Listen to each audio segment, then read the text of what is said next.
చేస్తుంది బీజేపీ అనేది ప్రధానమైనటువంటి ఆరోపణ. సో భారతీయ జనతా పార్టీ సబ్కా సాత్ సబ్కా వికాస్ సబ్కా విశ్వాస్ అని చెప్పి ప్రజలతోటి మూడోసారి అధికారంలోకి వచ్చినటువంటి పార్టీ. మేము ఎవరిని అక్రమంగా కేసులలో పెట్టాలనుకోలేదు, ఎవరి మీద తప్పుడు కేసులు బనాయించాలనుకోలేదు. అందుకనే రెండో ప్రభుత్వంలో స్టార్ట్ అయినటువంటి ఇన్వెస్టిగేషన్ మూడో ప్రభుత్వంలో ఛార్జ్షీట్ ఫైల్ అయింది. మీరు మీ నిర్దోషిత్వాన్ని ఈడీ ముందు నిరూపించుకోలేకపోయింది కాబట్టి ఛార్జ్షీట్ ఫైల్ అయింది. మేము ధర్నా చేస్తున్నది నిర్దోషులమని చెప్పడం కాదు, ప్రజలకు మేము అంటే ఏందో మా మీద కక్షపూరితంగా చేస్తున్నారని చెప్పడానికే తప్ప మేము ఇన్వెస్టిగేషన్స్కి అంతా కూడా సహకరిస్తున్నామని అంటున్నారు. మరి ఇంకా ఏముంది, మీరు ఇన్వెస్టిగేషన్కి సహకరించారు, మిమ్మల్ని పిలిచిండ్రు, సాక్ష్యాలు ఆధారాలన్నీ రికార్డ్ చేసినాక ఛార్జ్షీట్ ఫైల్ చేసిర్రు. దాంట్లో జేబు సంస్థలు ఏముంటాయి?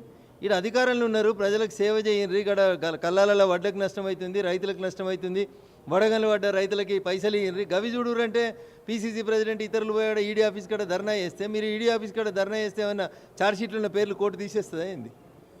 ఉత్తగా టైంపాస్ చేసుకోవడం, ఏదో చేస్తున్నామని పేపర్లో రాసుకోవడం తప్పితే ఏమొస్తుంది దానివల్ల? ఏమి కూడా రాదు. ఇంతకు తెలంగాణలో ఉన్న ముఖ్యమంత్రి బీజేపీ ముఖ్యమంత్రి, కాంగ్రెస్ ముఖ్యమంత్రి? ఎందుకంటే ఎంపీ రఘునందన్ రావు బండి సంజయ్ కాపాడుతున్నాడని చెప్పి బీఆర్ఎస్ నేతలు పెద్ద ఎత్తున ఆరోపిస్తున్నారు. ఆయన మీద చర్యలు తీసుకోరు, ఎంత అవినీతికి పాల్పడ్డా కనీసం బీజేపీ ఉలుకు పలుకుండదని చెప్పి చెప్తున్నారు. సో చంద్రశేఖరరావు అధికారంలో ఉన్న 10 ఏళ్ళు కూడా ఇదే రేవంత్ రెడ్డి అనే